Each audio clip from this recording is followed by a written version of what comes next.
अस्सलाम वालेकुम बच्चों, कैसे हैं आप लोग।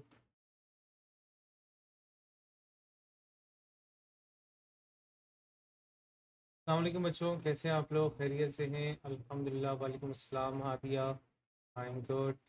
अच्छा बच्चे, ये किसी से शायद स्क्रीन पे कुछ आ गए हैं मार्क्स, तो उसको प्लीज़ रिमूव कर देना। ठीक है। थोड़ा सा डिस्टर्बिंग हो जाएगा वरना। ठीक है। इसको हाँ, ये येलो मार्क भी शायद किसी से आए हुए हैं। इसको मुझे नहीं पता, ये मेरे पास से हो सकते हैं। ओके ठीक है, मेरे पास से हो सकते थे, मुझे नहीं पता था। बस ऐसा कभी हुआ नहीं क्लास में। चलें जी, तो कैसे हैं आप लोग, खैरियत से हैं। छुट्टी उट्टी मना रहे हैं, बारिश हो नहीं रही है लेकिन बारिश के नाम पे छुट्टियां चल रही हैं। सही है। तो बहुत ज़्यादा हम मिस तो नहीं कर सकते थे ना, हम स्लो है थोड़ा सा। तो हम आज जो हम लोग टॉपिक लास्ट थर्सडे को जहाँ पर हमने छोड़ा था, हम वहीं से कंटिन्यू करेंगे। ठीक है। आज की क्लास थोड़ी सी इम्पोर्टेंट वन है। अच्छा जी। अच्छा, can I increase the volume a bit. अच्छा, मेरी आवाज़ सभी को स्लो आ रही है? क्या मेरी आवाज़ आप लोगों को स्लो सुनाई दे रही है?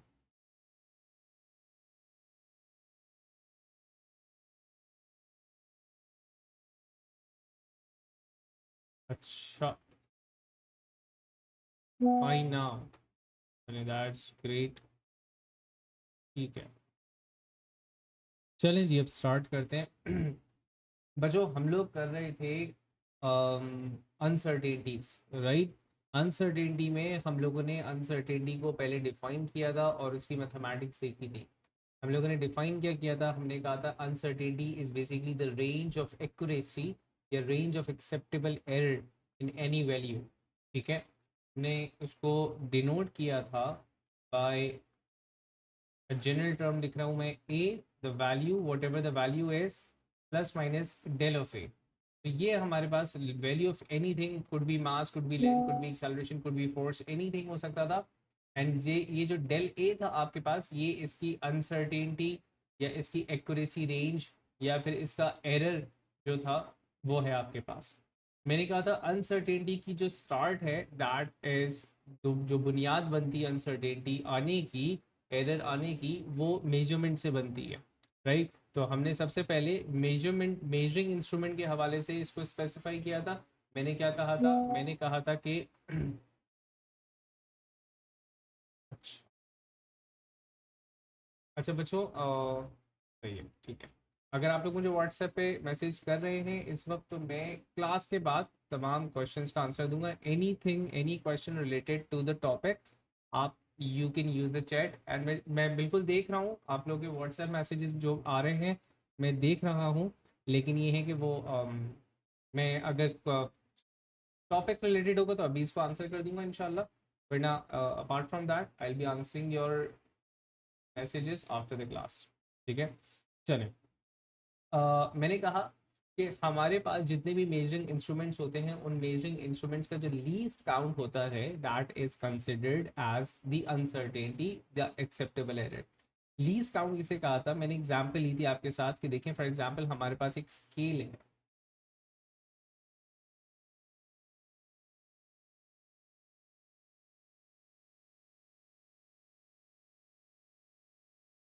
चलें, this is new, this never happened.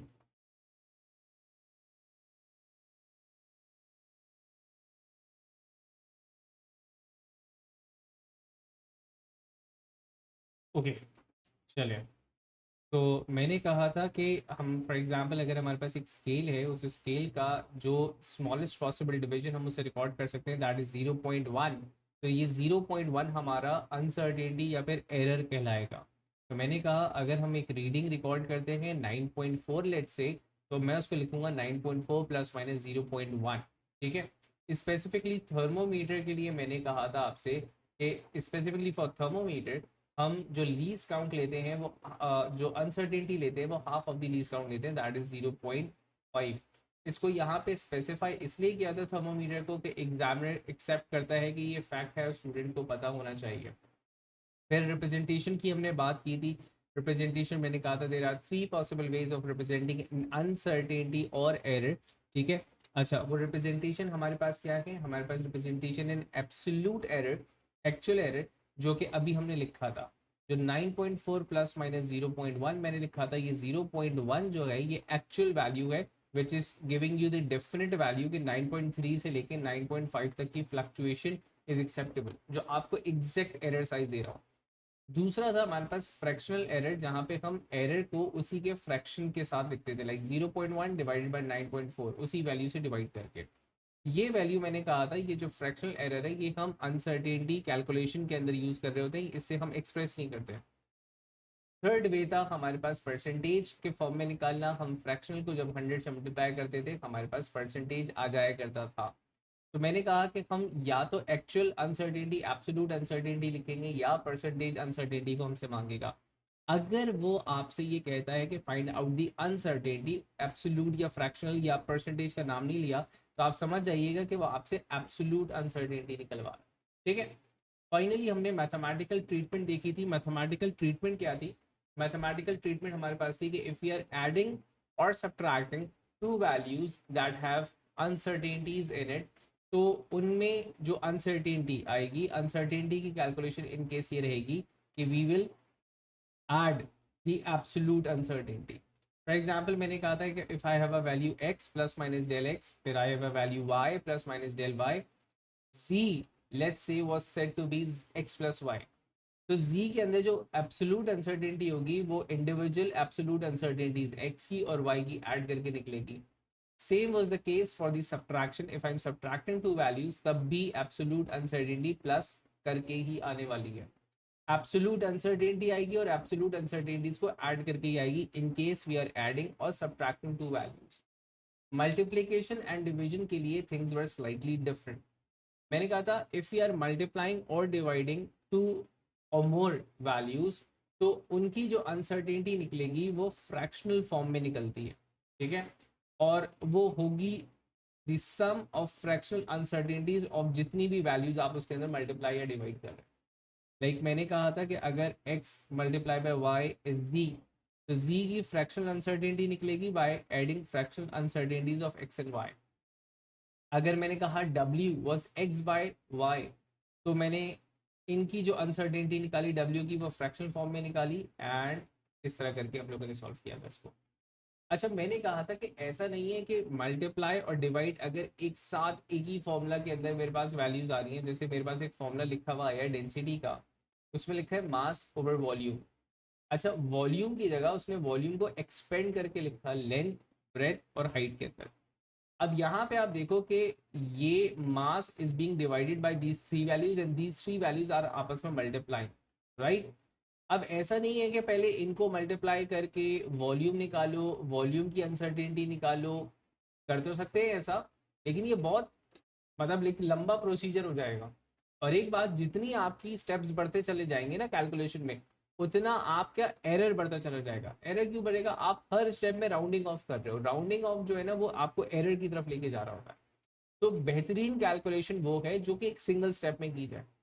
तो हमें the rule of uncertainty is allowing us कि हम इसको एक साथ अनसर्टेनिटी निकाल दें, whether things are being multiplied or being divided, rule same है। तो मैंने अनसर्टेनिटी निकालने के लिए व्हाट आई डिड वाज कि मैंने कहा percent sorry uncertainty fraction of mass, fraction of length, fraction of breadth, fraction of height. ये आपके पास आया फ्रैक्शन ऑफ डायरेक्ट डेंसिटी। अब यहाँ से मुझे पता था कि if I am to find out the absolute uncertainty, तो बेटा ये सिर्फ ये जो डेल रो है, this is the absolute uncertainty. Mathematics ये कहती है कि अगर मुझे इसकी एब्सोल्यूट अनसर्टेनिटी निकालनी है तो मैं कुछ भी नहीं करूँगा, मैं सिर्फ इस डेंसिटी को मल्टीप्लाई कर दूंगा यहाँ से, ठीक है। ये चीज़ आप मेरे साथ कर चुके हुए हैं और आप लोगों ने इसकी प्रैक्टिस भी बहुत अच्छी की थी, मैं सिर्फ रिकॉल करवा रहा हूँ, राइट। अच्छा, आखिरी रूल था हमारे पास पावर एंड कोशंट्स का, ठीक है, कॉन्स्टेंट्स का।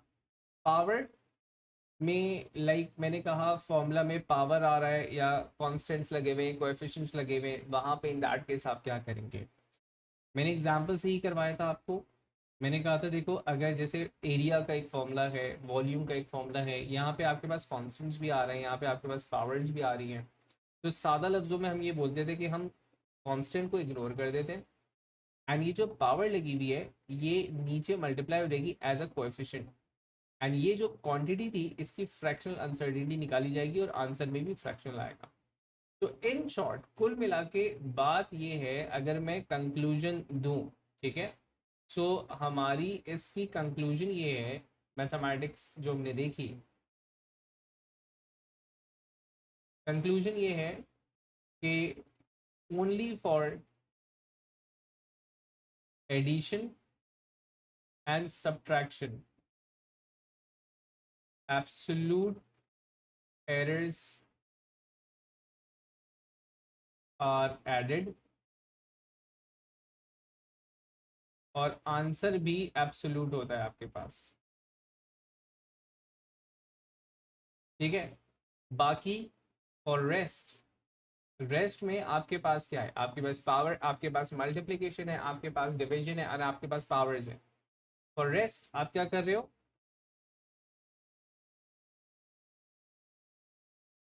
आप फ्रैक्शनल फॉर्म में ऐड कर रहे हो, ठीक है। और for power,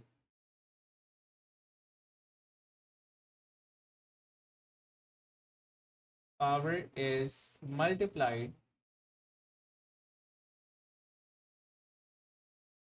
as a coefficient, ठीक है। ये हमारी कंक्लूजन थी, ये सब हमने देखा था। अब इसके क्वेश्चंस देखते हैं बेटा। इसमें अच्छा एक चीज इसमें छोटी सी रह गई है, that is treatment of significant figures, ठीक है। जो मैंने कहा था कि थोड़ा सा कॉन्सेप्ट हमारा कैलकुलेशंस पर पक्का हो जाए, और वो हम करेंगे, तो वो हम आज करने वाले हैं, ठीक है। तो moving on towards the worksheet, जो वर्कशीट शायद हम लोगों ने क्लास में स्टार्ट भी की थी, ठीक है। अब उसको दोबारा यहाँ पे हम कंटिन्यू कर रहे हैं। अब जैसे इसमें पहला, तो इस वर्कशीट के अंदर देखना कि वो किस किस किस्म के क्वेश्चंस आपसे पूछता है, और उसके बाद फिर हम आगे बढ़ेंगे। अब देखिए, जैसे एक सवाल आपके पास, let me select this question, ठीक है, या ये वाला क्वेश्चन। आप क्वेश्चन नंबर 1 देख रहे हैं मेरे साथ, ठीक है। अब क्वेश्चन नंबर 1 की डिटेल जरा देखना बच्चों। वो कहता है कि the power loss P in, I don't know why I don't like this blue color of the highlighter, but the power loss P in resistor is calculated using the formula P is equals to V square over R. The uncertainty in the potential difference is 3%, and the uncertainty in the resistance is 2%. What is the uncertainty of P? अब देखो यहाँ पे, since ये MCQ है, MCQ की कुछ hidden information हमने यूं देखनी होती है, कि इसने बोला अनसर्टेनिटी था, एंड ना परसेंटेज का नाम लिया ना एब्सोल्यूट का नाम दिया। अगर ये पेपर 2 होता तो मैं, मुझे पता था कि मुझे जो आंसर निकालना है वो निकालना है, ओके, वो मुझे निकालना है in absolute form, right.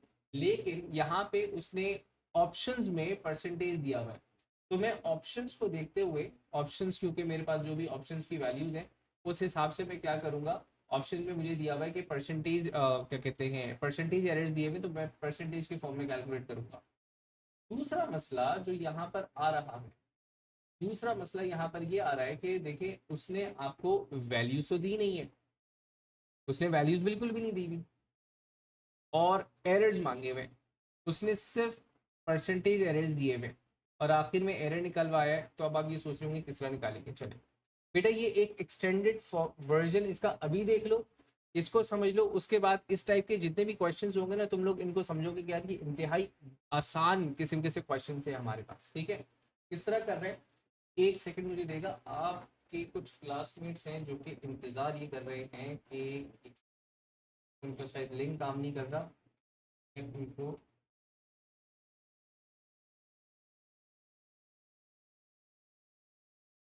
ID password दे दूं।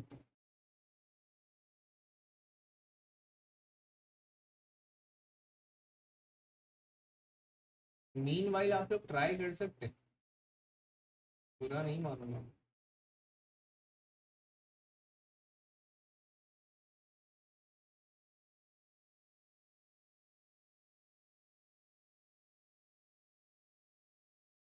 चलिए स्टार्ट। अच्छा, अब आप लोग ये देख रहे होंगे आंसर सी है, बिल्कुल आंसर सी है। हसनैन शबीर साहब सीधे अब इधर देखो।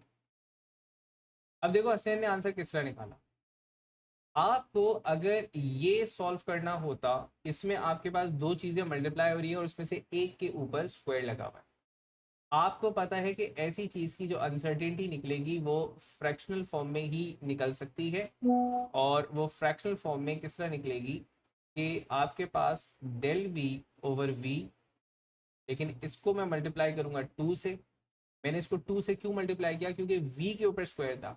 याद रहे जिस क्वांटिटी के ऊपर स्क्वायर होता है सिर्फ उसी का फ्रैक्शन मल्टीप्लाई होगा। Plus del R upon R, right. लेकिन द पॉइंट इज कि उसने हमें ऐसी कोई वैल्यू नहीं दे रखी हुई, और दूसरी बात यह है कि उसने हमसे मांगी है परसेंटेज अनसर्टेनिटी। अब देखो परसेंटेज अनसर्टेनिटी का मतलब ये है कि मुझे इसको 100 से मल्टीप्लाई करना है, तो मुझे लेफ्ट हैंड साइड पे भी 100 से मल्टीप्लाई करना पड़ता, बैलेंसिंग द इक्वेशन। अब ये पूरा फैक्टर अगर गौर से देखो, इस पूरे फैक्टर को मैं क्या बोलूँगा, परसेंटेज अनसर्टेनिटी ऑफ वोल्टेज। और ये पूरा क्या हो गया आपके पास, परसेंटेज अनसर्टेनिटी ऑफ रेजिस्टेंस। तो ये पूरी इंफॉर्मेशन तो हमारे पास है। उसने इसकी एग्जैक्ट वैल्यू मुझे दे रखी हुई है। उसने बोला कि भाई परसेंटेज अनसर्टेनिटी 3%, स्क्वायर लगा हुआ था इसलिए 2 से मल्टीप्लाई कर, plus percentage uncertainty of resistance was 2%। अच्छा उसका 3 था। तो बेटा ये कितना हो गया आपके पास, दिस इज 6, 6 प्लस 2 बिकम्स 8%। तो without having a single value हमने परसेंटेज अनसर्टेनिटी कैलकुलेट की है। ठीक है, we just need to be bit smarter. सही है। तो आई होप ये चीज समझ में आया होगा। Give me a thumbs up it fit make sense to you all. जरा जल्दी से मुझे ओके की रिपोर्ट दो ताकि हम आगे बढ़ें, राइट। तो देखो अनसर्टेनिटी का सीन इस तरह है बच्चों कि अनसर्टेनिटी को आप लोगों ने बड़ा गौर से समझना है, देखना है, और क्वेश्चंस इसके बड़े आसान निकलते हैं। ठीक है। अब इसी तरह क्वेश्चन नंबर 3 है। क्वेश्चन नंबर 3 के अंदर आपके पास, अच्छा किसको समझ नहीं आया, हादिया, हादिया मैं एक दफ़ा दोबारा समझा दूँ समझना है। देखें बेटा, मैंने कहा था कि हमें परसेंटेज अनसर्टेनिटीज गिवन थी और आंसर भी परसेंटेज अनसर्टेनिटी ही मांगा था हमें। ना वैल्यू गिवन थी वोल्टेज की, ना इसका एरर गिवन था, सिर्फ परसेंटेज एरर गिवन था। तो मैंने थोड़ा सा एक्सपेंशन करके देखा कि अगर परसेंटेज अनसर्टेनिटी निकालनी ही होती तो आप कैसे निकालते। अव्वल तो इसकी अनसर्टेनिटी किस तरह निकलेगी, पावर की फ्रैक्शनल फॉर्म में निकलती, क्योंकि मल्टीप्लिकेशन एंड डिवीजन के रूल्स लगे हुए हैं यहाँ पे। ठीक है। अब अगर मुझे परसेंटेज की फॉर्म में आंसर चाहिए according to the given options, तो मुझे इसका भी परसेंटेज चाहिए होगा और इसका भी परसेंटेज चाहिए होगा। अच्छा इन दोनों के परसेंटेजेस गिवन थे, सिर्फ स्क्वायर की वजह से इसको 2 से मल्टीप्लाई कर दिया, बाकी दोनों को ऐड किया, मेरे पास आंसर आया 8%। ठीक है। आई होप अब ये सेंस बनाया होगा। नहीं तो अगले वाले 2-3 क्वेश्चंस में इसी तरह के करवा रहा हूँ तो आपके समझ में आएगा, राइट। चले अब देखें, वो आपसे क्वेश्चन नंबर 3 हम देख रहे हैं, right.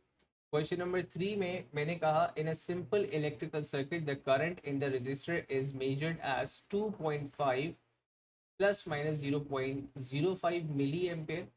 The resistor is marked as having 4.7 ohms plus minus 2%। एक वैल्यू आपको दी हुई है एब्सोल्यूट के फॉर्म में, एक वैल्यू आपको दी हुई है परसेंट के फॉर्म में, राइट। हमें किसी एक वैल्यू को कन्वर्ट करना पड़ेगा अकॉर्डिंग टू द ऑप्शंस। तो अपने अगर ऑप्शंस को देखो तो ऑप्शंस परसेंटेज के फॉर्म में चाहिए, right. if these values are were used to calculate the power dissipated in the resistor, what could be the percentage uncertainty। Percentage uncertainty क्या होती, सबसे पहले तो मुझे चाहिए पावर का फॉर्मूला। पावर का वो formula that relates,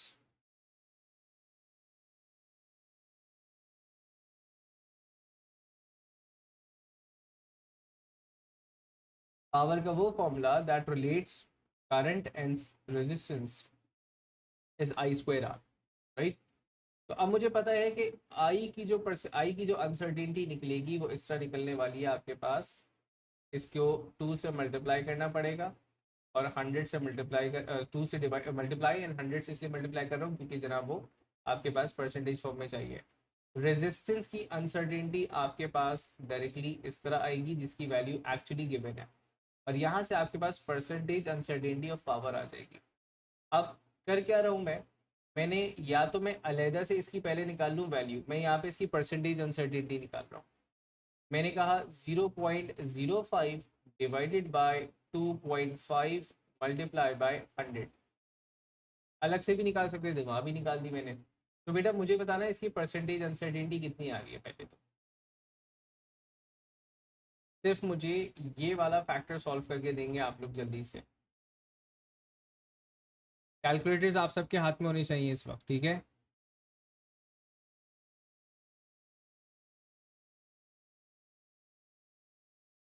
to.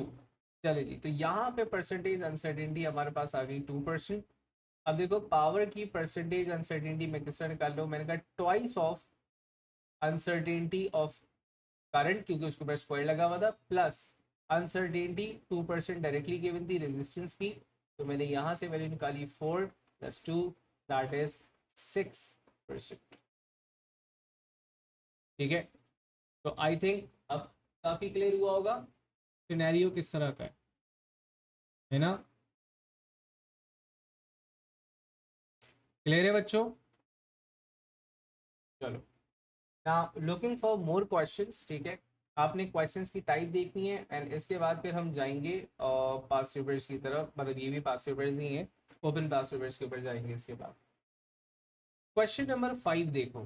Question number 5 similar type का एक क्वेश्चन है आपके पास। वो कहता है the resistance R of an unknown resistor is found by measuring the potential difference V across the resistor and the current through blah blah blah, and formula दे रखा हुआ है V over I.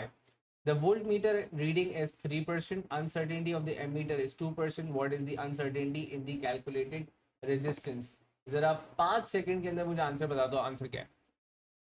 5 सेकंड भी ज़्यादा बोल दिए, answer बताओ जल्दी से क्या होगा क्वेश्चन नंबर 5 का।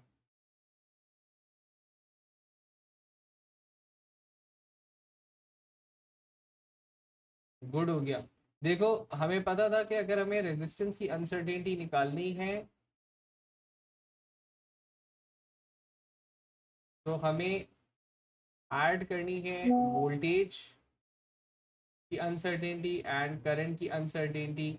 स्क्वायर किसी पे नहीं लगा हुआ, डायरेक्टली ऐड होगा। परसेंटेज फॉर्म में दिया हुआ है तो मैं परसेंटेज फॉर्म में ही ऐड कर दूंगा जो भी मुझे वैल्यू गिवन थी, और वो मेरे पास वैल्यू आ रही है 5% की। ठीक है, आई होप यहाँ से चीज़ें क्लियर हुई होंगी। ठीक है, चलिए जी। अच्छा एक सेकंड में देख रहा हूँ बेटा। गुड हो गया। अच्छा अब आपने क्वेश्चन नंबर 7 ट्राई करना है।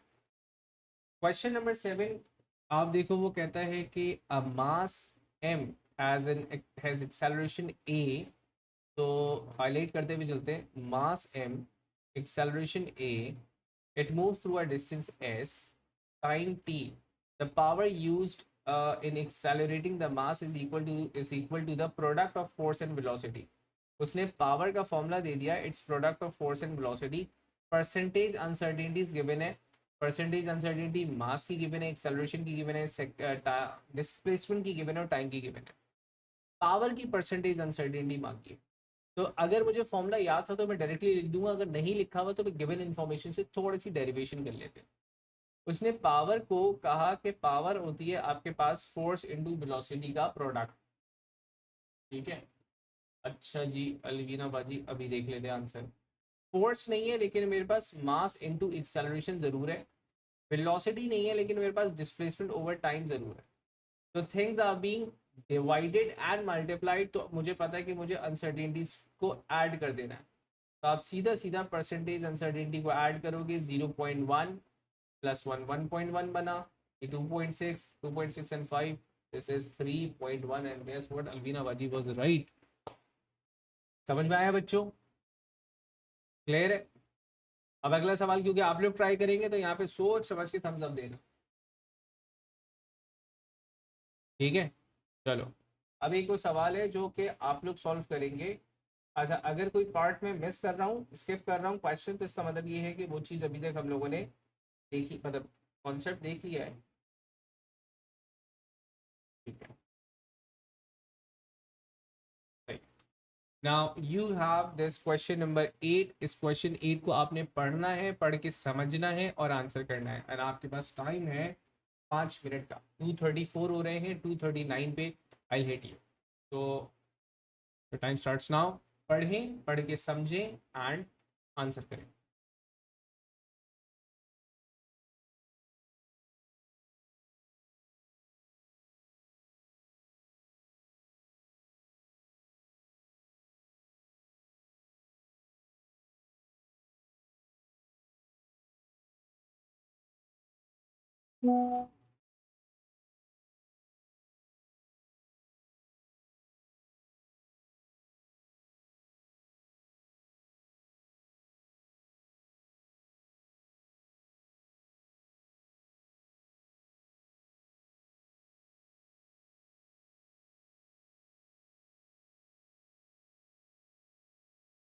मिकदाद किसका आंसर दिया है आपने? मुझे ये 8 का आंसर दिया है।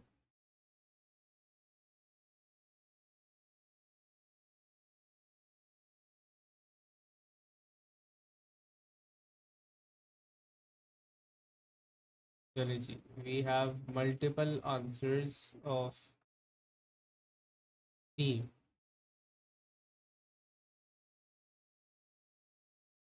चलिए, अच्छा, अब देखें, हम इसको सॉल्व कर रहे हैं, राइट? तो जिनसे नहीं हुआ था, ठीक है, वो देखेंगे इस चीज़ को। एंड जिनसे हो गया है, वो भी एक दफ़ा देखेंगे और अपनी वर्किंग को मेरे साथ वेरीफाई करेंगे। देखें, सबसे पहले मुझे बताइएगा, क्या आप लोगों ने आर की वैल्यू कैलकुलेट की? जिन जिन ने आंसर निकाले वो बताएं, क्या आपने आर की वैल्यू कैलकुलेट की थी या नहीं की थी? अच्छा, ठीक है। आधे लोगों ने कहा की थी, नहीं की थी। ज़रूरत नहीं थी। ज़रूरत कैसे नहीं थी? ज़रूरत ही नहीं है। 7% आंसर, ठीक है जी। अब देखो ज़रूरत क्यों नहीं है, ज़रा गौर से देखो ज़रूरत क्यों नहीं है। बेटा, मुझे चाहिए percentage uncertainty in are. Percentage uncertainty इस तरह निकलती है कि आप फ्रैक्शनल अनसर्टेनिटी को 100 से मल्टीप्लाई करते हैं, राइट? अब देखना ये है कि फ्रैक्शनल अनसर्टेनिटी आर की है क्या। फ्रैक्शनल अनसर्टेनिटी होगी del V over V plus del I over I. अगर मैं इस पूरी फ्रैक्शन जो कि percent fractional uncertainty of R के बराबर है, बेटा मैं इसको अगर 100 से मल्टीप्लाई कर दूंगा, तो मुझे ये वाला पार्ट सॉल्व करने की जरूरत थोड़ी है, तो बराबर आ जाएगा। तो मुझे आर को निकालने की जरूरत है ही नहीं। मैं किस तरह सॉल्व कर रहा हूँ? मैंने कहा 0.05 divided by 1 plus 0.01 divided by 0.5। इस पूरे फ्रैक्शन को, ये पूरा जो है वो फ्रैक्शनल अनसर्टेनिटी ऑफ आर है बेटा। इस पूरे फ्रैक्शन को 100 से मल्टीप्लाई कर देना था आपने।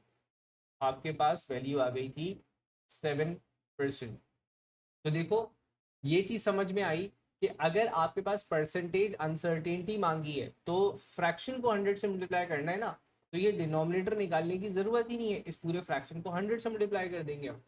तो यहाँ पे आप अच्छा, जब ये बात हो रही होगी पेपर 2 के अंदर, तो वहां पे वो स्टेप्स देखेगा। पेपर 2 को भी हम सॉल्व कर रहे हैं, राइट? लेकिन अगर पेपर 1 की बात हो रही है, तो यहाँ पे स्मार्टनेस काउंट होती है। एग्जामिनर को नहीं पता कितने सारे स्टेप्स किए थे, एग्जामिनर आपका सिर्फ वो बबल शीट पे मार्क्ड आंसर देख रहा हूँ। ठीक है, तो you have to be smarter and definitely वो विद प्रैक्टिस हो जाएंगे, बेफिक्र रहिएगा। अब फाइनली थोड़ी बहुत प्रैक्टिस हो गई है, तो हम आ रहे हैं treatment of significant figures and decimal places को देख रहे हैं, ताकि हम पेपर 2 की तरफ जा सकें, राइट? तो ये चीज़ आप लोगों ने मेरे साथ साथ नोट करनी है। हम देख रहे हैं ट्रीटमेंट ऑफ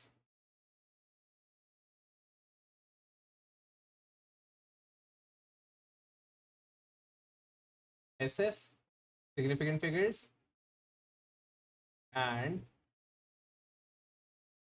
डेसिमल प्लेसेस। ठीक है, ये बहुत इंपॉर्टेंट,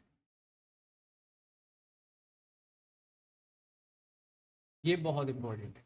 क्यों इंपॉर्टेंट है? आप देखेंगे कि कुछ सवालात में उसने ऑब्वियस आंसर दिए हुए होंगे और वो सिर्फ ये देख रहा होगा कि आप इसको किस तरह लिखते हैं, मतलब आप इसको इसकी डेसिमल प्लेसेस एंड किस तरह मैनेज करते हैं। तो देखिए सबसे पहले आपके पास दो वैल्यूज होती है। आपके पास एक होगा जो वैल्यू है ए, और एक है आपके पास डेल ए। तो सिग्निफिकेंट फिगर्स इसके भी मैटर करेंगे, इसके भी मैटर करेंगे, और इन दोनों के डेसिमल प्लेसेस भी मैटर करेंगे। पहली चीज आप पॉइंट्स लिख रहे हैं मेरे साथ, वो ये है कि the S F significant figures in answer as in calculated values, calculated values and error, मतलब दोनों के लिए error must be equal or 1 plus than the SF in raw data। ठीक है, मतलब या तो बराबर हो या एक ज्यादा हो।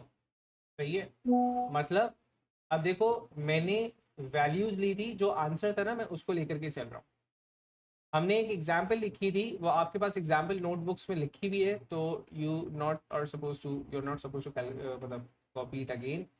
मैंने ये वैल्यू ली थी शायद, और मेरे ख्याल से दूसरी वैल्यू थी ये। ठीक है, और हमने इनको मल्टीप्लाई करके एरिया निकाला था। तो जो एरिया आया था आपके पास वो आया था 58.28 आया था। तो एरिया वॉज ये 58.28। नाउ द क्वेश्चन इज कि मैं अपना फाइनल आंसर किस तरह लिखूंगा, गौर से देखना बेटा। ये मेरे पास वैल्यू जो एक्चुअल वैल्यू है उसके सिग्निफिकेंट फिगर्स एक्चुअल वैल्यू से ही कंपेयर किए जाएंगे। अगर अपने एक्चुअल वैल्यू को देखो तो 9.4 ये 2 एस एफ में गिवन है, 6.2 ये 2 एस एफ में गिवन है। Data is given in 2 significant figures, तो वैल्यू ये आपकी जानी चाहिए 2 एस एफ या फिर 3 एस एफ के अंदर। राइट, अभी मैं इसको छोड़ देता हूँ यहाँ पे। क्यों, मुझे एक चीज और देखनी है, सिग्निफिकेंट और डेसिमल प्लेसेस, तो मैं डेसिमल प्लेसेस के हिसाब से इसका आंसर डिसाइड करूंगा। दूसरी चीज थी एरिया, डेल। आपके पास एरिया के अंदर जो एरर आ रहा है बेटा, एरिया के अंदर एरर आपने 1.6 निकाला, कैलकुलेशन आपके पास ऊपर हुई भी है ऑलरेडी, या आपने निकाला था 1.6। अब देखो यहाँ पे सिग्निफिकेंट फिगर्स थे 1, यहाँ पे थे 1, तो यहाँ पे मैं या तो 1 सिग्निफिकेंट फिगर में आंसर देता या फिर मैं 2 सिग्निफिकेंट फिगर में आंसर देता। तो आई चोज 1.6। अब फाइनल आंसर के लिए आप क्या करेंगे, फाइनल आंसर के लिए ए और डेल ए, इन दोनों के डेसिमल प्लेसेस सेम होने चाहिए। मैंने कहा ये आपके पास 1 डेसिमल प्लेस पर है, तो मैं इसको लिखूंगा 58.3 प्लस माइनस 1.6। 58.3 करने से आप इस डेटा को देखो, ये पहला आपके पास 3SF पर आ गया, ये रॉ डेटा से मैच कर गया, और ये 1 डेसिमल प्लेस पर आ गया। डेसिमल प्लेस किससे मैच करनी थी, ये आपके पास 2SF पर है, इसके सिग्निफिकेंट फिगर्स इसके रॉ डेटा से मैच करेंगे, मतलब एरर के सिग्निफिकेंट फिगर्स एरर के रॉ डेटा से, और ये आपके पास 1 डेसिमल प्लेस है। डेसिमल प्लेस इन दोनों की आपस में मैच होनी चाहिए, मतलब the value and the error, इनकी डेसिमल प्लेसेस मैच होनी चाहिए। डेसिमल प्लेस मैच करना कितना ज़रूरी है, तो मैं ये पॉइंट भी लिख देता हूँ पहले। The decimal place in the value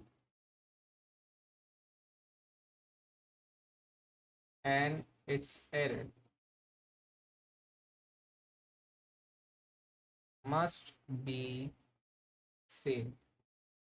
ठीक है, देखो फॉर एग्जाम्पल अगर आपके पास एक वैल्यू है 8 प्लस माइनस 0.1, मतलब it was the exact answer 8, whole number 8 था। तो अगर तुम इसको इस फॉर्म में लिखते हो तो ये गलत है, ठीक है। आपने डेसिमल प्लेस मैच करना है।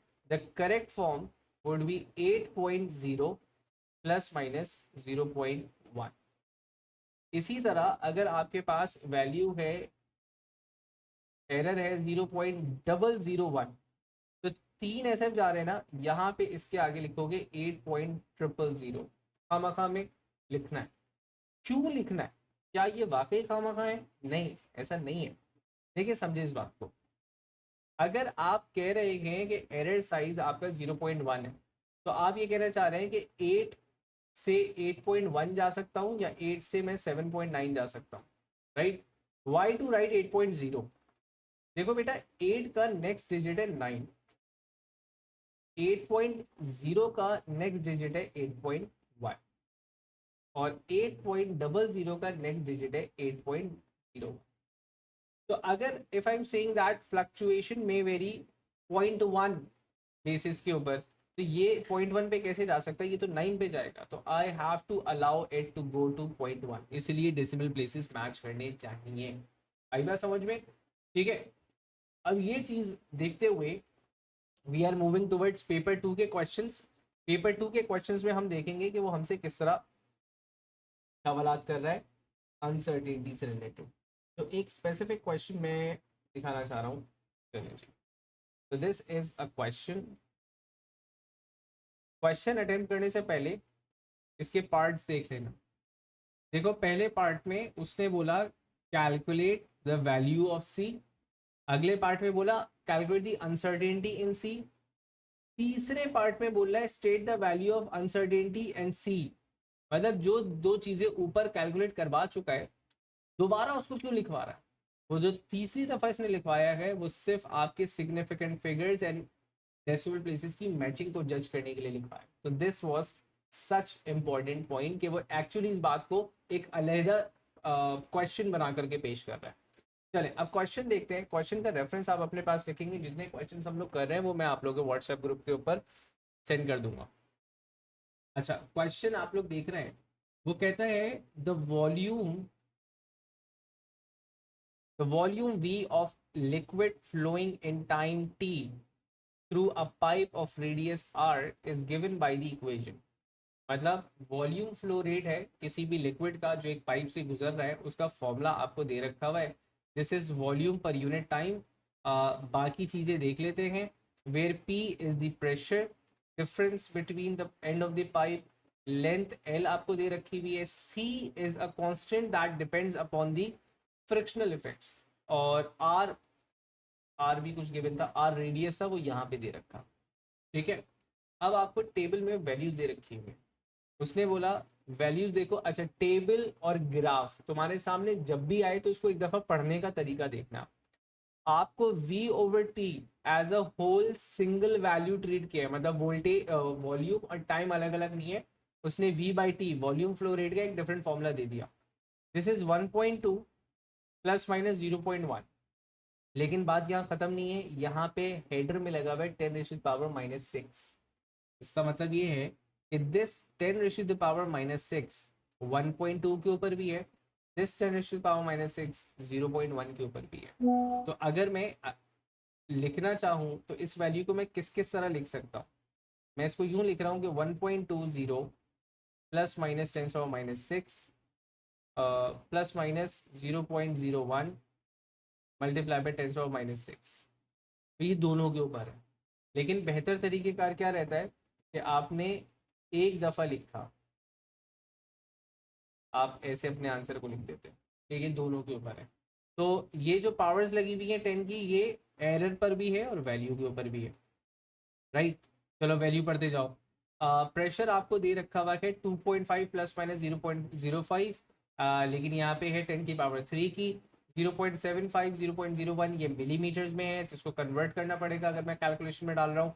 0.250 0.001 ये मीटर्स में, इसको कन्वर्जन की ज़रूरत नहीं है। अब यहाँ पे स्टेप्स देखना, पेपर 2 सॉल्व करने जा रहे हो, पेपर 2 का क्वेश्चन, तो स्टेप्स किस तरह वेरी करते हैं वो वर्ड से देखना। सबसे पहले उसने बोला सी निकाल के दे दो। तो देखो एक काम ये करते हैं कि अपने इस इक्वेशन में से सी को सब्जेक्ट बना लेते हैं, ठीक है। तो मैंने कहा pi P R raised to the power 4 divided by 8 v upon T as a single quantity treat हो रही है बेटा इस क्वेश्चन के अंदर। पूरा v ओवर टी आया और लेंथ, ये फॉर्मूला बन गया। अब दो चीज़ें हैं थोड़ी सी कंफ्यूज करती हैं बच्चों को, तो वो ध्यान से देखिएगा। आप इस वक्त निकाल रहे हैं सबसे पहले स्टेप में c की वैल्यू। तो जब आप वैल्यू कैलकुलेट करेंगे तो आप पाई एंड 8 ये जो है इसको कंसिडर करेंगे, ये जो पावर्स लगी हुई है इनको कंसिडर करेंगे, ये जो आपके पास एक्सटेंशंस लगे हुए हैं आप इसको भी कंसिडर करेंगे, क्योंकि आप एक्चुअली वैल्यू कैलकुलेट कर रहे हैं तो वैल्यू के लिए आपने एग्जैक्टली फॉर्मूला लिखना है। कैलकुलेटर आपके हाथ में होना चाहिए। आपने सबसे पहले लिखा पाई, उसके बाद प्रेशर 2.50 है विद एक्सटेंशन ऑफ 10 पावर 3, फिर रेडियस है आपके पास 0.75। बेटा ये मिलीमीटर्स में है, इसको ऐसा यूनिट में कन्वर्ट करूंगा मैं, इसको मीटर्स में किस तरह करूंगा, मिली से मीटर्स में जाने का मतलब है 10⁻³ आई होप ये सबको आता होगा। मैंने क्लास में करवाया नहीं है क्योंकि मैं कभी भी नहीं करवाता एएस के बच्चों को ये।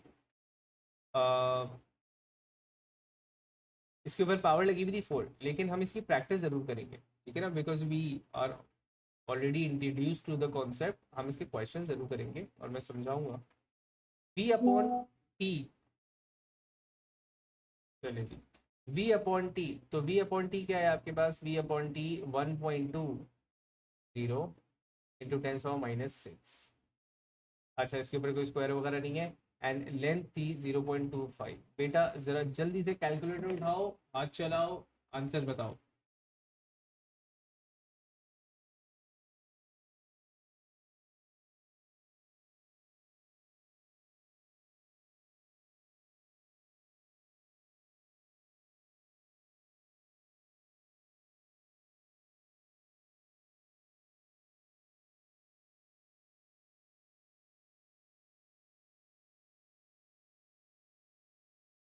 जो आंसर बताइएगा जल्दी से।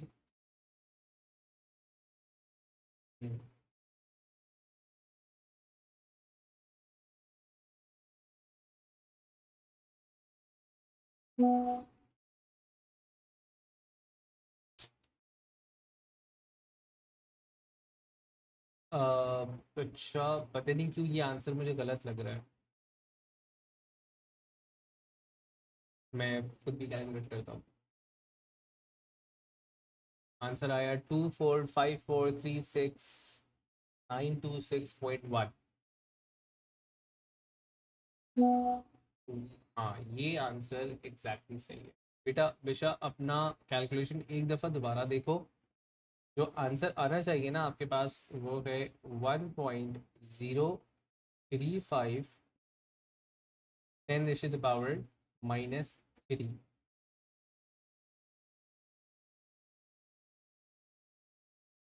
कोई पावर की गलती कर दी होगी, कोई कैलकुलेशन की गलती कर दी होगी। एग्जैक्टली बिल्कुल सही है अतीका, हसनैन भाई, और किसने भेजा मुझे, आदिया बाजी ने, बिल्कुल सही है सही है सही है सही है।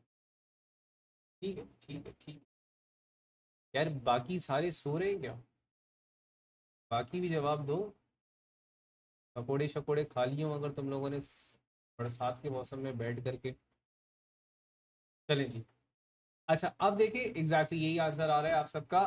तो आपने यही वैल्यू जो है वो यहाँ पे लिख देनी है, ठीक है। अच्छा what should be the answer, number significant figures in the answer.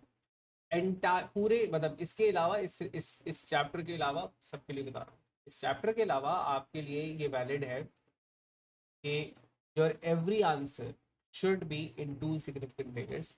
लेकिन अनसर्टेनिटीज के अंदर क्योंकि हम लोग कैलकुलेशन रॉ डेटा के हिसाब से कर रहे होते हैं तो हमने रॉ डेटा के हिसाब से देखना होगा। लेकिन इसके अलावा मतलब एग्जामिनर अगर कह नहीं रहा तो आपने 2SF के अंदर आंसर देना है। तो अभी मैंने इसको यहीं छोड़ दिया, अब मैं अनसर्टेनिटी कैलकुलेट करूँगा। देखो अनसर्टेनिटी कैलकुलेट करते वक्त बच्चों यहाँ तक मेरे हिसाब से सबसे हो गया होगा। पहले तो मुझे बता दो कोई ऐसा तो नहीं है जिससे यही नहीं हुआ, तो बिला झिझक बताइएगा आप, है ना। हमेशा बेटा कोई पॉइंट कोई स्टेप रह रहा हो ना कि भाई ये नहीं हुआ, अब सर आगे बढ़ रहे हैं, तो वो वहाँ पे बता दे, ठीक है, तो अगर किसी से नहीं हुआ तो वो मुझे अभी बताए, फिर हम आगे बढ़ेंगे। ठीक है, देयर इज नो वन, तो हम आगे बढ़े। अब हम अनसर्टेनिटी निकाल रहे हैं। अनसर्टेनिटी निकालते वक्त ये दो चीज़ें तो हम इग्नोर कर देंगे, राइट। अब आपके पास कितनी क्वांटिटीज़ हैं, पी है, आर है, V upon T single quantity, and L है। ये चीज़ें आपस में मल्टीप्लाई एंड डिवाइड हो रही है, एंड पावर वगैरह लगी हुई है। तो अब देखो इसका अनसर्टेनिटी किस तरह निकाली जाएगी। पहले तो मैं इसका एक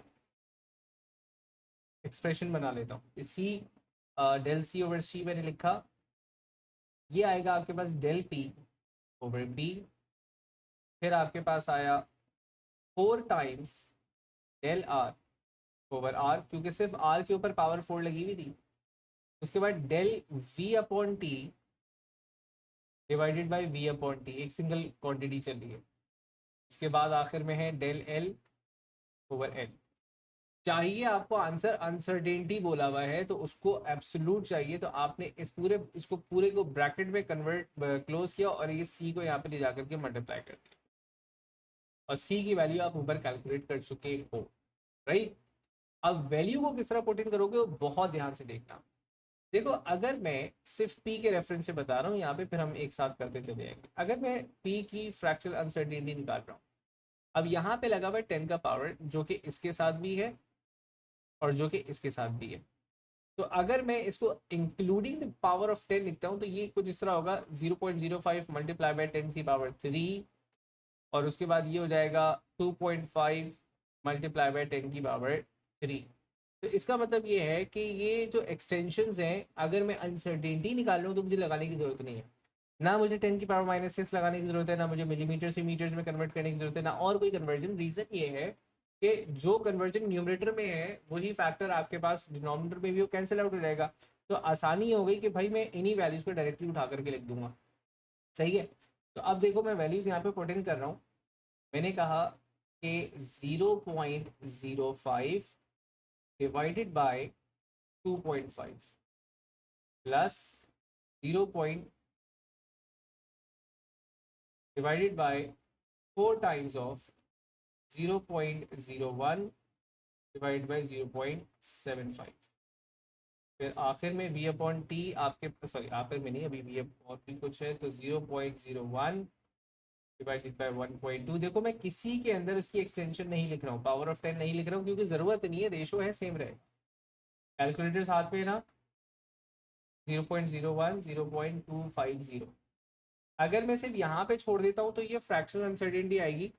मैं इसको यहीं पे सी से मल्टीप्लाई करूंगा। सी की वैल्यू क्या लिखी जाएगी, जो ऊपर कैलकुलेट की थी, 1.035 10⁻³ ये पूरा आप कैलकुलेटर में एक साथ इनपुट करोगे।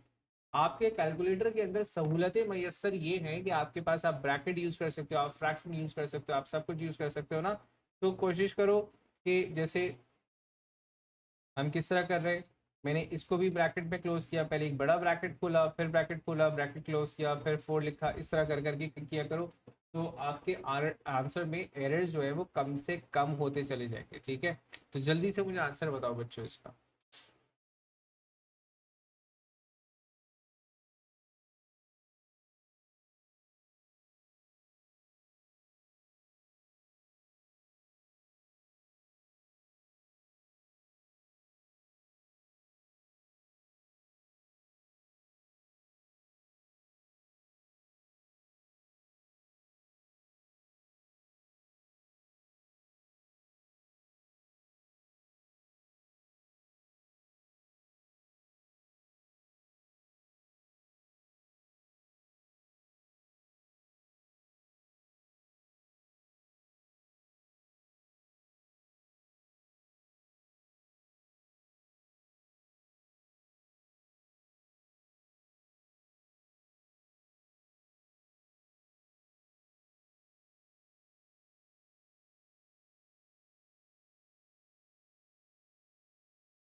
ट्रिमेंडियस।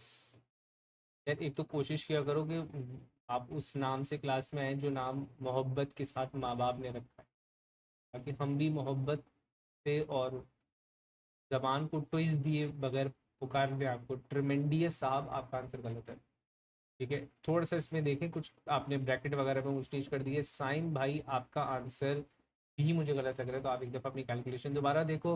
हसनैन ऑन फायर चल रहा है भाई। मानूर फैसल, आपका जवाब बिल्कुल सही है। अतीका, आपका जवाब बिल्कुल। एक मिनट अतीका, मुझे थोड़ा सा डाउट है, आपके आंसर में फ्लक्चुएशन आ रही है। एंड ईशा का आंसर सही है। तो आंसर आपके पास एक्चुअली जो इसका आंसर है, जो बाय कैलकुलेशन आपके पास आएगा, दैट इज 8.86, 10⁻⁻⁴। ठीक है, ये आंसर आना चाहिए। जिनके आंसर में, अच्छा 10⁻⁻5 है, सॉरी, यस, 10⁻⁻5। अच्छा, जिनके आंसर में थोड़ा ज़रा ऊंच नीच आ रही है ना, तो वो साइम भाई, आप ट्रिमेंडियस साहब, आप देखो रुक के लेना पड़ रहा है तुम्हारा नाम। वालिदैन ने एक मोहब्बत से नाम रखा था ना, अब्दुल कय्यूम, ये वाला नाम है। ठीक है, चलो अब देखो।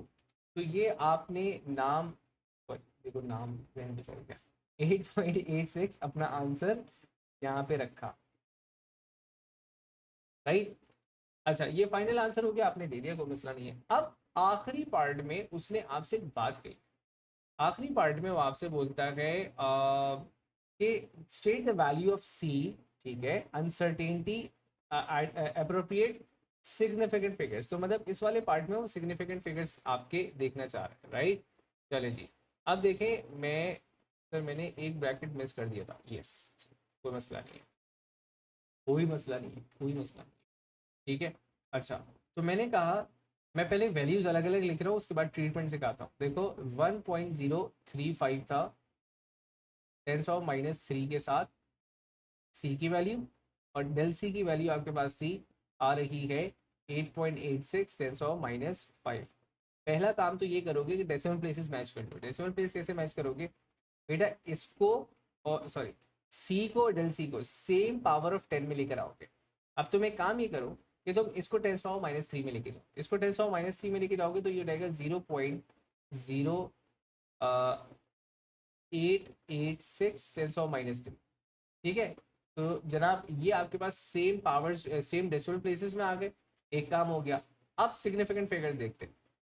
अब मेरे पास वैल्यूज जो है वो एक, सॉरी, दो, दो, दो और दो सिग्निफिकेंट फिगर्स के अंदर है। तो मतलब मैं अपना जो फाइनल आंसर है वो टू सिग्निफिकेंट फिगर के अंदर लिखूं तो ज़्यादा बेहतर है। तो सॉरी, थ्री सिग्निफिकेंट फिगर में लिखूं तो ज़्यादा बेहतर है। तो क्योंकि according to the rules of significant figure यहाँ पे जीरो बीच में आ रहा है, तो सिग्निफिकेंट फिगर इसका हो जाएगा 1.04। ये तीन सिग्निफिकेंट फिगर के अंदर आंसर आ चुका हुआ है 10⁻³ बेटा। जो जीरो दो नॉन जीरोस के दरमियान आता है, it is counted as significant figure. Significant figure, तो यहाँ पे ये जीरो नॉन जीरो के दरमियान आ रहा था, इसलिए ये तीन सिग्निफिकेंट फिगर है। अगर ये इस तरह होता तो ये 2SF पे होता। तो आई होप आपकी सिग्निफिकेंट फिगर्स वाली कॉन्सेप्ट क्लियर होगा। अब देखो, इसको मैंने दो डेसिमल प्लेसेस पे लिखा है, तो इसको भी मैं नहीं, अब डेसिमल प्लेसेस मुझे मैच करनी है तो गड़बड़ हो जाएगी। मैं ऊपर से मैंने आंसर सही लिखा है, 1.35, 2.2, 2.5, ठीक है, 1.04, यहाँ तक की बात ठीक है।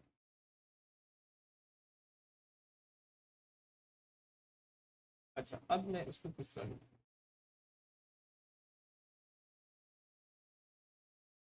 मुझे ये बताइए कि 10⁻⁻5 ही आ रहा था ये। अच्छा नहीं, सही है, मैंने यहाँ पे एक जीरो एक्स्ट्रा लगा,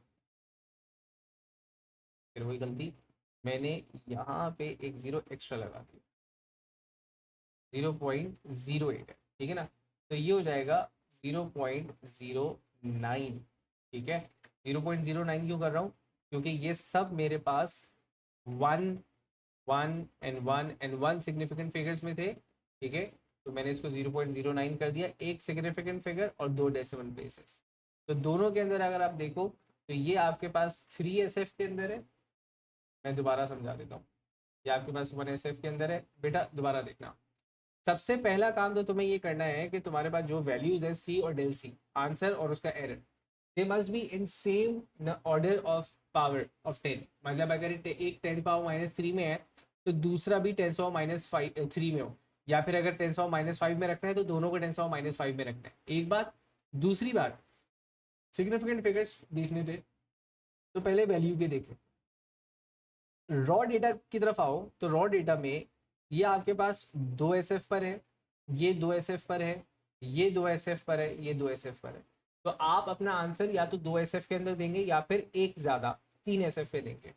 मेरे पास जो पॉसिबिलिटीज थी वो 3SF पे जाना ज़्यादा बेहतर था, तो मैंने इसको 3 सिग्निफिकेंट फिगर पे आंसर दे दिया। राइट। अच्छा, एरर देख लो तो एरर सारा 1 1 1 एंड 1 सिग्निफिकेंट फिगर पे है। तो मैं अपने फाइनल आंसर के एरर को मैं कोशिश करूंगा 1 या 2 डेसिमल सिग्निफिकेंट फिगर पे दूं। मैंने 1SF पे इसलिए रखा कि अगर मैं इसको 8.0.089 रख देता तो नंबर ऑफ डेसिमल प्लेसेस बढ़ जाते, जो मैं नहीं बढ़ाना चाह रहा। तो यहाँ पे नंबर ऑफ डेसिमल प्लेसेस मैंने 2 रखे हुए, यहाँ पर भी नंबर ऑफ डेसिमल प्लेसेस में 2 ही रखूंगा। ठीक है, तो डेसिमल प्लेसेस आपस में मैच की, सिग्निफिकेंट फिगर्स रॉ डेटा से मैच कर लिया। तो दिस इज हाउ आपने इसमें पेपर 2 के क्वेश्चंस करने होंगे। बच्चों मुझे बताना यहाँ तक की बातें क्लियर है? ऑल गुड यहाँ तक? जरा वो थम्स अप की बारिश कर दो स्क्रीन पे मेरी। या बारिश तो नहीं कह सकते, इवेपोरेशन कह सकते हैं उसे, ऊपर जा रहा है। चले, एक सवाल अब आप लोग मेरे साथ साथ करेंगे। सर बट सर आंसर में तो एक SF पे है, कहाँ पे? बेटा ये इसकी बात कर रहे हैं ठीक आप? हाँ, तो देखें अब बिल्कुल है ना, हम एक रख सकते हैं, एक या फिर दो। ठीक है ना, मतलब इधर द सेम और +1, वी कैन नॉट डिक्रीज और इंक्रीज इन +1। ठीक है ना। चलें जी, कम तो बिल्कुल भी नहीं कर सकते, एडिशन में से +1 है। अब एक सवाल आप लोग मेरे साथ करेंगे, ठीक है? कोशिश करेगा कि इसके अंदर थोड़ी सी आपकी मेहनत ज़्यादा हो, मेरी मेहनत कम हो। तो ये सवाल अच्छा है, ठीक है, ये सवाल इसमें कोई पावर वावर लगी हुई है? हाँ लगी हुई है। अच्छा सवाल आ गया ये।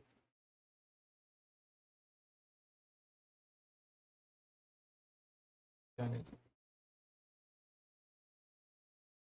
अच्छा, जब आप पासिवर्ड्स करेंगे ना बच्चों, तो आप देखेंगे कि आप कुछ जी बिल्कुल बिल्कुल बिल्कुल।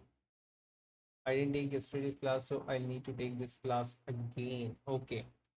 Yes, मैंने लास्ट आपकी जो ग्रुप की क्लास थी मैंने उसकी भी अपलोड कर दी है, बट इट्स अनलिस्टेड। मैंने उसकी लिंक दे दिया था ग्रुप पे, if you haven't received it तो मुझे बता देना, एंड मैं इसका भी दूंगा लिंक, लेकिन ये अनलिस्टेड होगी अगेन, तो लिंक के थ्रू ही एक्सेसिबल होगा। ठीक है। एंड यूजली एक बात फॉर फ्यूचर नोटिस याद रखना कि बेटा जो भी हम एक्स्ट्रा क्लासेस दिया करेंगे कभी भी, apart from the YouTube live classes, apart from that जो हम एक्स्ट्रा क्लासेस जैसे अभी ले रहे हैं ना, ठीक है, तो इसको मैं रिकॉर्ड ज़रूर करता हूँ और इसको मैं अपलोड भी करता हूँ, लेकिन इसका लिंक सब मतलब उनके लिए वैलिड है जिन्होंने मुझे कोई वैलिड रीज़न दिया था सर इस वजह से मैं क्लास नहीं ले सकता, या जो क्लास में थे वो जो खामखा बैठ के इस वक्त पकौड़े इन्जॉय कर रहे हैं और देख लेंगे रिकॉर्डिंग, उनके लिए तो बिल्कुल भी नहीं है। क्योंकि भाई जब मैं नहीं खा पा रहा हूँ, मैं जब क्लास ले रहा हूँ, तो वो क्यों खा रहे हैं, वो क्यों इन्जॉय करें मुझसे? हाँ ये देखें इतना वैलिड रीज़न है। ये पाकिस्तानी रीज़न मुझे पता है, ये पाकिस्तानी रीजन बड़े अच्छे लगते हैं। सर लाइट नहीं थी, इंटरनेट नहीं चल रहा था, ये वो दुख है तो सबका सेम है, चलता है इसके। दैट्स ओके, मतलब वैलिड रीज़न चाहिए बस, थोड़े से बड़े वाला रीज़न जो है ना, या तो मुझे भी खिलाओ। चले खैर सवाल देख लेते हैं। देखें वो कहता है a metal wire of length L has a circular cross section of diameter D। ठीक है, मैंने रेफरेंस लिखा हुआ है वैसे। द वॉल्यूम, मैंने रिकॉर्डिंग की बात की, आधे लोग चले गए, ये बदतमीजी होती है वैसे। The volume V of the wire is given by the expression this. ठीक है, the diameter, the length and the mass are measured, ठीक है, and the measured values are given। आपको डायमीटर की वैल्यू गिवन है, आपको लेंथ की value given है, आपको मीटर्स की मास की वैल्यू गिवन है। उसने बोला calculate the density of the metal with its absolute uncertainty. Give your answer to an appropriate number of significant figures.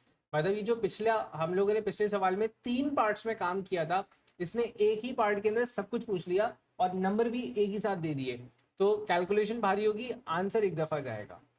ठीक है ना? तो मैंने आपको व्हाट्सएप पर मैसेज किया था, आई सब प्लीज रिकॉर्डिंग करिएगा। ओके बेटा, मुझे एक दफ़ा दोबारा मैसेज कर देना, निजी चला गया होगा, उस पर डॉट शॉट डाल देना, ऊपर आ जाएगा। ठीक है? तो अगर एक आध दो दिन में जवाब ना आए, एक आध दिन में, तो आपको डॉट डाल दिया करिए, बहुत सारे मैसेज होते हैं, नीचे चला जाता है।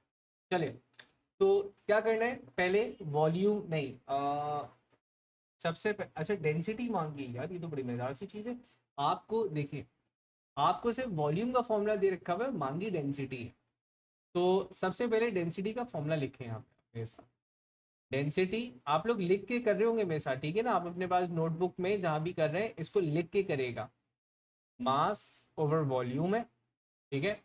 और इसको मैं एक्सटेंड करके लिखूंगा कि mass upon pi D square L upon 4। ठीक है? चाहो मैथ्स में अगर बड़े अच्छे हो तो रेसिप्रोकेट करके तुम्हें पता है कि ये 4 ऊपर चला जाएगा, तो एक स्टेप ये भी कर सकते हो कि 4 times M divided by pi D square into L. अच्छा बच्चों, अब रुक के मेरी बात सुनना। बाज़ क्या होता है कि बच्चे जो ये मैं ये वाली हरकत करता हूँ ना, तो इसमें अक्सर हैवी अमाउंट ऑफ स्टूडेंट वो कंफ्यूज हो जाता है। क्यों? हमें मैथमेटिकली चीज़ें आसान चाहिए होती हैं, राइट? तो हम उसको आसान समझेंगे कि पहले हम वॉल्यूम अलग से कैलकुलेट कर लें और उसको फिर इस फॉर्मूला में डाल करके डेंसिटी अलग से कैलकुलेट कर लें। ये जो सर आपने कबाड़ा मचा दिया ना, ये हमें जरा कंफ्यूज करता है। I know that for the first instant ये कंफ्यूजिंग लगता है, ठीक है? आप सब्सटीट्यूट कर रहे हो एक फॉर्मूला दूसरे के अंदर, उसको थोड़ा सा सिंप्लीफाई कर रहे हो, ये पहले इंस्टेंट पे कंफ्यूजिंग लगता है, लेकिन trust me, if you make a good practice of it, तो ये आपका वक्त बचाएगा और ये आपको एरर फ्री करेगा। जो मैं बार बार बोल रहा हूँ ना, एरर फ्री क्यों? देखो, तुमने वॉल्यूम निकाला, वॉल्यूम की जो भी वैल्यू आई होगी वो 6-7 डेसिमल प्लेस पे आई होगी, तुमने उसको राउंड ऑफ करके इसके अंदर डाला, फिर इसके अंदर से जो वैल्यू आएगी उसको तुम डेसिमल प्लेस पे उसको राउंड ऑफ करोगे, तो तुम हर दफा जब राउंड ऑफ करते हो तो तुम स्मॉल रैंडम एरर्स को इंक्रीज कर रहे हो। समझ में आ रही बात? तो कोशिश करो एक दफा में आंसर निकालो। कैलकुलेटर अलाउ कर रहा है, एग्जामिनर अलाउ कर रहा है, तो मैंने ये थोड़ी सी वर्किंग एग्जामिनर को करके दिखाई। मैंने लिखा 4m, तो m की जगह m की वैल्यू लिखी 0.225। अच्छा, अब यहाँ पे थोड़ा सा रुकेंगे। मास गिवन है ग्राम्स में, मुझे कन्वर्ट करने की ज़रूरत है या नहीं, मुझे यहाँ से देखना पड़ेगा। और यस, मुझे कन्वर्ट करने की ज़रूरत है। क्यों है? क्योंकि मेरा जो आंसर है वो केजी में एक्सपेक्ट कर रहा है, तो मैं इसको कन्वर्ट किस तरह कर रहा हूँ, I divide the value by 1000। Dividing the value by 1000 का मतलब है कि मल्टीप्लाइंग इट बाय 10⁻³ न्यूमरेटर में आओ। न्यूमरेटर के अंदर आपके पास था पाई, एज इट इज लिख दिया गया, और उसके बाद डी स्क्वायर है। डी इज डायमीटर, इसका यूनिट है मिलीमीटर्स के अंदर, इसको कन्वर्ट करना पड़ेगा तुम्हें बेटा मीटर्स के अंदर।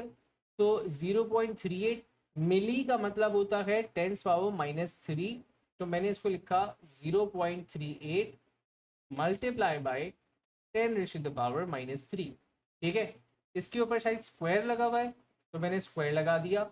उसके बाद आपके पास लेंथ आ जाएगी फॉर्मूला के अंदर, और लेंथ सेंटीमीटर्स में, बेटा मीटर्स में कन्वर्ट किस तरह करोगे, 25 × 10⁻²। सेंटी का मतलब 10⁻² होता है। बेटा प्रीफिक्सेस के लिए you do not have to do anything, बस वो जो एक चार्ट है उसको रिकॉल कर लो जो बचपन में तुम लोगों ने पढ़ रखा हुआ था। 25 × 10⁻², ठीक है? ये पूरा एज इट इज कैलकुलेटर के अंदर डालो और आंसर निकालो। जल्दी से मुझे इसका आंसर बताना।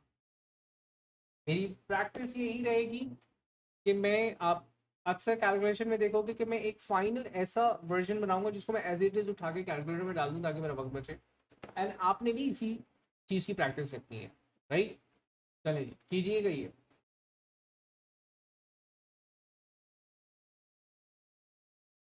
जल्दी से वैल्यू निकालिएगा।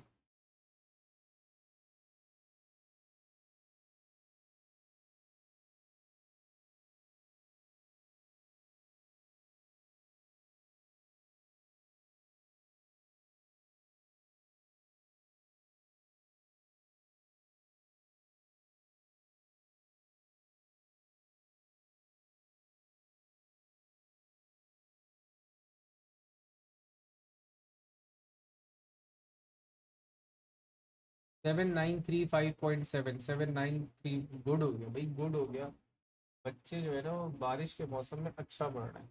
तो ये हो गया 7935.7,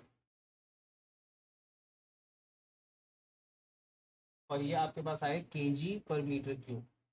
कितना राउंड ऑफ करना है मैं अभी कुछ भी नहीं लिख रहा, मेरा ये फाइनल आंसर नहीं है, मैंने सिर्फ अपने पास कैलकुलेट करके रख दिया है। जब मेरे पास अनसर्टेनिटी भी आ जाएगी तब मैं देखूंगा। वैसे मुझे इतना पता है कि मेरे पास जो सिग्निफिकेंट फिगर वैल्यू में जा रहे हैं वो मैक्सिमम 3 तक जा रहे हैं, तो मैं इसको 4 तक लेके जा सकता हूँ, तो ये 0.7 वाला हिसाब किताब बनेगा नहीं। लेकिन फिर भी हम पहले अनसर्टेनिटी निकालेंगे और उसके बाद आंसर देखेंगे अपना, राइट। चले, अब अनसर्टेनिटी निकालते हुए चल रहे 7935, बिल्कुल सही हो गया बेटा। अब देखो, मैं अनसर्टेनिटी निकाल रहा हूँ, अनसर्टेनिटी अनसर्टेनिटी हम यहाँ निकालते हैं, राइट। अब अनसर्टेनिटी निकालते वक्त जो बातें हमें याद हैं, ये हमने डेंसिटी की अनसर्टेनिटी निकालनी थी, फ्रैक्शनल फॉर्म में निकलनी थी। तो 4 और पाई इग्नोर्ड वैल्यूज हो जाएंगी आपके पास। अब मैं इसी फॉर्मूला के तहत सॉल्व कर रहा हूँ बच्चों, ठीक है। यही फॉर्मूला है मेरे पास जो मैंने यहाँ बना रखा हुआ था, मैं इसी फॉर्मूला को देखते हुए सॉल्व कर रहा हूँ। तो मेरे पास था del M over M plus twice of, twice क्यों कर रहा हूँ क्योंकि स्क्वायर लगा हुआ है, twice of del D over D plus del of L over L, ठीक है। ये पूरे को मैं चाहूँगा कि मैं मल्टीप्लाई कर दूँ डेंसिटी की वैल्यू से, मैं यहाँ से डेंसिटी हटा दूँ क्योंकि मुझे एब्सोल्यूट अनसर्टेनिटी चाहिए। उसने इत्तेफाक से नाम भी ले रखा है कि भाई एब्सोल्यूट आंसर चाहिए हमें। तो अब वैल्यूज पुट करो। क्या मुझे अब कन्वर्जन करने की ज़रूरत है? नहीं। मैंने अभी थोड़ी देर पहले डिस्कस किया था कि न्यूमरेटर एंड डिनोमिनेटर दोनों में सेम फैक्टर लगाओगे तो वो कैंसिल आउट हो जाएगा, तो इतनी मेहनत ही क्यों कर रहे हो।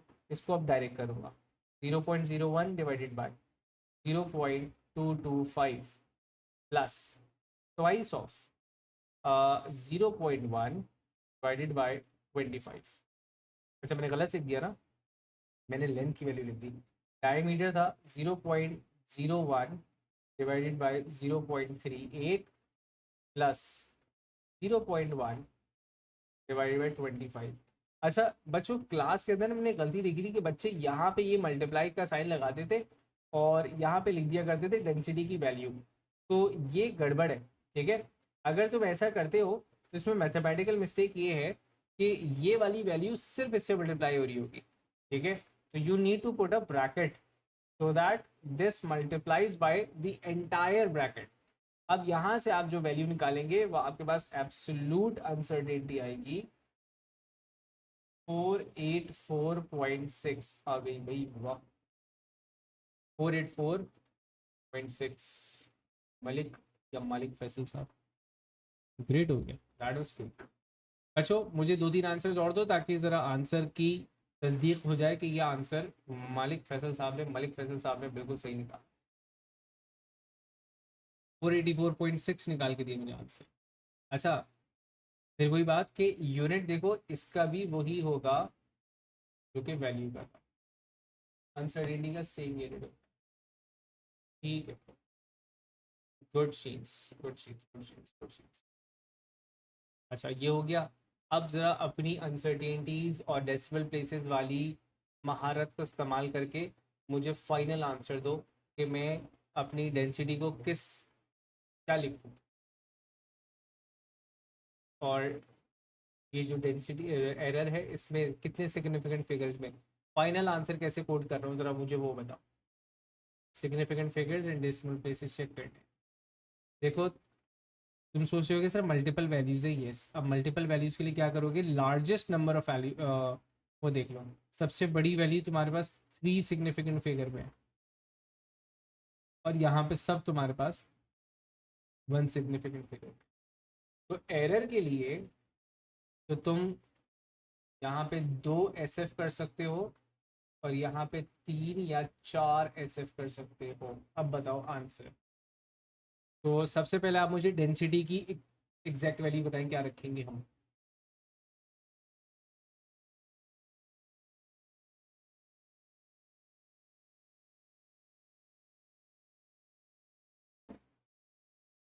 7936, ठीक है, 793।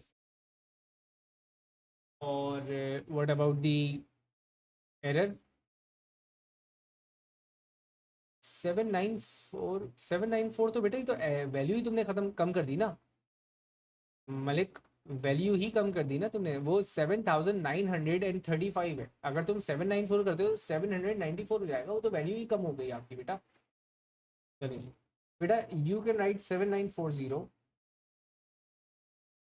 if you have if you have a chance of going to the same number of significant figures तो वो बेटर है। तीन पे ही रहने का अगर है पॉसिबिलिटी तो वो बेटर है, तो 7940 is the better answer. And यहाँ पे मैं कर दूंगा इसको 484 था। अच्छा, तो ये मैं इसको 480 भी कर सकते हो, 490 भी कर सकता हूँ, यस 490 कर देते हैं। तो this would be the perfect way, this would be the perfect way जिसमें हम अपने आंसर्स को लिखेंगे। ठीक है बच्चों, मुझे बताइएगा यहाँ तक सबको बात क्लियर है? थम्स अप दे दें जरा, मुझे थम्स अप की बरसात कर दें जरा दोबारा से, वो मतलब वही इवेपोरेशन। मुझे बताइएगा, थके तो नहीं है आप लोग? थक गए तो बताइए। और यू टायर्ड? थक गए?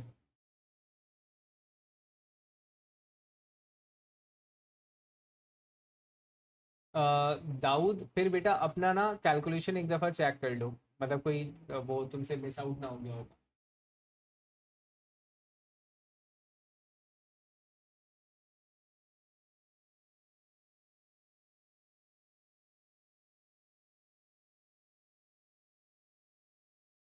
तो सादिया बेटा, सेम फॉर यू, आप भी अपना आंसर इस तरह चेक कर लो कि कोई, सर आप प्रेफिक्सेस की चार्ट ग्रुप पे सेंड कर दें। मैं बिल्कुल सर, अहमद भाई मैं सेंड कर देता हूँ जैसा आपकी फरमाइश हो सर। सर हमारे ग्रुप की क्लास कल भी हुई थी, नहीं अच्छा नहीं, आप लोगों की ग्रुप की क्लास नहीं हुई थी, दूसरा ग्रुप था, बीकन हाउस का ग्रुप था। तो उनके कुछ बच्चे हमारे पास भी आज भी बैठे हुए थे, ठीक है, उनकी कंटिन्यूशन थी तो मैंने वो क्लास ली थी, सही है। अच्छा, मैं काम ये करूँगा कि मैं उनकी क्लास का ग्रुप लिंक भी आप लोगों से शेयर कर दूंगा। मैंने उनको बेसिक्स करवाई थी कल, मैथमेटिक्स ऑफ दी अनसर्टेनिटी, और आज की क्लास का लिंक भी मैं आप लोगों से शेयर कर दूंगा, राइट। अच्छा, एक चीज़, थोड़ी बहुत चीज़ें मैथमेटिकल अभी भी हमारे पास रहती हैं, राइट। मैं आप लोगों को बहुत ज़्यादा ओवर बर्डनाइज नहीं करना चाह रहा हूँ, तो मैं एक वर्कशीट आप लोगों से शेयर कर रहा हूँ, आप लोगों ने करनी है वो जो हम कर रहे थे। जो क्वेश्चंस हमने किए हैं इनको मैं इरेज करके दोबारा शेयर करूंगा, आपने वही क्वेश्चंस को रिपीट करना है, और कुछ एक्स्ट्रा क्वेश्चंस भी दूंगा, आपने वो भी क्वेश्चंस ट्राई करने हैं, ठीक है। नेक्स्ट क्लास, एक और क्लास अनसर्टेनिटी की रखेंगे, हम बहुत ज़्यादा एक्सटेंड नहीं कर सकते अनसर्टेनिटी को, छुट्टियों की वजह से ज़्यादा एक्सटेंड हो गया है। अच्छा, स्पेसिफिकली हाइब्रिड वाले मेरी बात सुनिए, हाइब्रिड वाले बच्चों मैं आपकी एक एक्स्ट्रा क्लास लूंगा क्योंकि थोड़ा सा डिले आ गया है, लास्ट वीक हम थोड़ा सा स्लो थे और इस वीक एक छुट्टी हो गई है। तो अपार्ट फ्रॉम रेगुलर क्लासेस मैं आपकी एक्स्ट्रा क्लास लूँगा, ठीक है, उसके अंदर हम स्केलर्स एंड वेक्टर स्टार्ट कर रहे होंगे। देखिए बच्चों, तो यहाँ पर मैं आप लोगों को वो कर रहा हूँ, ठीक है। Please, yes Miqdad, most probably it would be online, ठीक है, नहीं तो फिर हम देखेंगे, ऑनलाइन नहीं रखेंगे। टीसीआई वालों की एक्स्ट्रा क्लास बेटा, वो मैं टीसीआई की ग्रुप पे डिस्कस करूँ बेटा। अगर बरसात नहीं हुई, जो कि नहीं हो रही, तो कल कॉलेज जाना होगा इंशाल्लाह। लेकिन मैं, मेरी पेशेंट को ये है कि जिस दिन हम लोगों ने डिसाइड किया ना कि कॉलेज ओपन है, सारे बच्चे आ जाओ, ऐसी कोई बारिश होगी ना कि ज़बरदस्त। जब तक हम लोग घर बैठे बारिश होने वाली। सर आपने डेल में 0.01 लिखा है, असल में 0.001 है। अच्छा, ओके बच्चों, यार रुक जाओ ज़रा, जो, अच्छा दैट्स माई मिस्टेक बेटा, मैंने यहाँ पे कैलकुलेशन मिस्टेक की है, इट इज़ 0.01। और अब असल आंसर हमारे पास आना चाहिए 802, ठीक है, थैंक यू आदिया, 802, राइट, जिसको हम 802 ही लिख सकते हैं। तो two significant, three significant figure हो जाएगा, नहीं नहीं नहीं, हम इसको लिखेंगे फिर 800, सही है। तो ये शायद मैंने वैल्यू गलत लिखी थी। अच्छा, आंसर वही सही है, चलो आंसर वही सही है भाई, आंसर वही सही है, आंसर वही सही है, ठीक है, आंसर वही सही है। ओके ओके ओके, ठीक है ठीक है, चले। ठीक है बच्चों, so meet you in the next class, probably in the college और इन दी ऑनलाइन। ठीक है, अपना ख्याल रखिएगा, अल्लाह हाफ़िज़।